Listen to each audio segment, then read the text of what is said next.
नमस्कार, स्वागत है आप सभी का आर्यन टीवी डिजिटल प्लेटफॉर्म में। मैं हूं आपके साथ काजल झा। आइए बात करते हैं काशी की पावन नगरी में इस समय एक बड़ी आपदा के आसार दिखने लगे हैं। गंगा नदी की चेतावनी स्तर पार कर लिया है और अब वह खतरे के निशाने पर पहुंच चुकी है। पिछले 2 दिनों में नदी का जलस्तर 3 से 4 मीटर तक बढ़ चुका है। अब सवाल यह है कि इस बढ़ते जलस्तर का असर आम जनजीवन पर क्या होगा और प्रशासन इस चुनौती से कैसे निपट रहा है। देखिए हमारी एक खास रिपोर्ट। गंगा नदी का जलस्तर लगातार बढ़ रहा है और बाढ़ की स्थिति गंभीर होती जा रही है। पिछले 48 घंटों में गंगा का जलस्तर 3 से 4 मीटर तक बढ़ चुका है, जिससे इलाके में चिंता का माहौल है। कैन, चंबल और बेतवा नदियों का पानी यमुना नदी में मिलने के बाद अचानक गंगा नदी का जलस्तर बढ़ गया। इस जल प्रलय ने काशी के कई इलाकों में जलमग्न कर दिया। आम लोग अपने घरों के विस्थापित हो रहे हैं और बाढ़ राहत शिविरों में शरण ले रहे हैं। काशी का मणिकर्णिका शमशान घाट भी इस प्राकृतिक आपदा की चपेट में है। बढ़ते जलस्तर के कारण शवदाह की प्रक्रिया बाधित हो रही है। घाट की तंग गलियों में शवों का दबाव बढ़ता जा रहा है, जिससे यहाँ का पारंपरिक अंतिम संस्कार प्रभावित हो रहा है। नदी में नौकायन पूरी तरह से बंद कर दिया गया है। गंगा आरती, जो यहाँ तक के प्रमुख धार्मिक आयोजन है, अब केवल सांकेतिक रूप में जारी है। इससे न सिर्फ श्रद्धालु बल्कि यहाँ आने वाले पर्यटक भी निराश हैं। गंगाधर की नगरी में गंगा की धार ने ऐसी तबाही मचाई कि अब काशी के 84 घाटों की अर्धचंद्राकार श्रृंखला, जो एक दूसरे घाटों पर जाए होने का एकमात्र जरिया थी, वो पूरी तरह से टूट चुकी हैं। आलम यह है कि घाटों को डुबोने के बाद, या फिर कहें कि जो घाट की जो पक्की सीढ़ियां हैं, मढ़ियां हैं और पक्के जो घाट हैं, वो पूरी तरह से जलमग्न हो चुके हैं। अब पानी का अतिक्रमण या गंगा का अतिक्रमण शहरों की ओर बढ़ रहा है।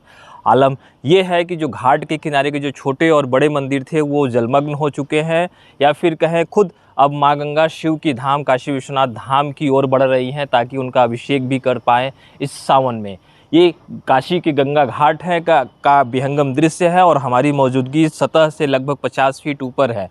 और यहाँ से काशी का एक पूरा लॉन्ग व्यू, जो काशी की जो अर्धचंद्राकार घाटों की श्रृंखला है, वो आपको दिखती होगी। और साथ ही साथ जो दूसरी तरफ हरियाली दिखती है, वो चंदौली का इलाका होता है, जहाँ पर भी माँ गंगा अतिक्रमण करती हुई रिहायशी इलाकों में बढ़ रही हैं। न सिर्फ गंगा ही बल्कि उसकी सहायक जो नदी है वरुणा और अस्सी, वाराणसी में जिनके नाम पर वाराणसी पड़ा है, उनमें भी पलट प्रवाह हो चुका है। और उसकी वजह से जो उसके रिहायशी इलाके थे, उन इलाकों में भी पानी भरना शुरू हो चुका है। और वो लोग अस्थायी तौर पर जो सरकार की ओर से बाढ़ राहत शिविर खोले गए हैं, वो उसमें शरण लिए हुए हैं और सरकार की तरफ से भी उनको बाढ़ राहत सामग्री बांटी जा रही है। खुद मुख्यमंत्री योगी आदित्यनाथ काशी में संभावित बाढ़ को देखते हुए उसका हवाई सर्वेक्षण कर चुके हैं और आज भी संभावना जताई जा रही है कि वो उसका सर्वेक्षण करेंगे। इसके अलावा काशी, अगर गंगा की हम बात करें तो 4 सेंटीमीटर प्रति घंटे की रफ्तार से बढ़ रही है और मौजूदा जलस्तर 70.20 मीटर है, यानी चेतावनी बिंदु से मात्र 6 सेंटीमीटर कम है। और अभी भी 40 मिलीमीटर की स्पीड से बढ़ाव जारी है। और खतरे का जो निशान वाराणसी में है, वो 71.26 मीटर है, यानी कि खतरे के निशान से मात्र 1.30 मीटर ही नीचे है। और केंद्रीय जल आयोग ने भी अनुमान जताया है कि अगर इसी स्पीड से बढ़ती रही गंगा,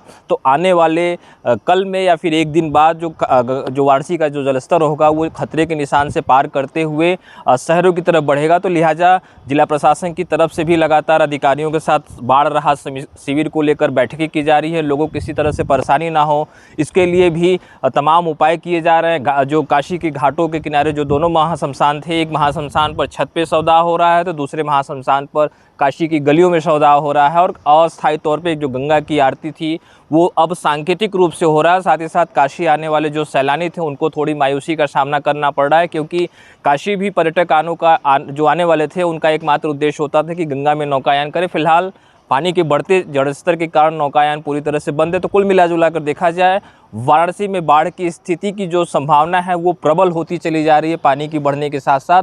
और आने वाले दिनों में ऐसी स्थिति का सामना भी करना पड़ सकता है, जिसका अनुमान केंद्रीय जल आयोग ने जताया। फिलहाल वाराणसी से अभिषेक। प्रशासन ने स्थिति को गंभीरता से लेते हुए राहत शिविर स्थापित कर दिए हैं। प्रभावित परिवारों को सुरक्षित स्थानों पर पहुंचाया जा रहा है। सुरक्षा बल और आपदा प्रबंधन टीमें लगातार इलाके में तैनात है, ताकि किसी भी अप्रिय घटना से बचा जा सके। स्थानीय प्रशासन ने लोगों से अपील की है कि वे किसी भी परिस्थिति में घबराएं नहीं और सरकारी निर्देशों का पालन करें। जल स्तर में हो रही वृद्धि के बीच सभी को सतर्क रहना जरूरी है। स्थिति लगातार बद से बदतर होती नजर आ रही है, लेकिन प्रशासन पूरी तत्परता से राहत कार्यों में अंजाम दे रहा है। हम आपके लिए इस स्थिति पर लगातार अपडेट लेकर आते रहेंगे। तब तक के लिए अलविदा।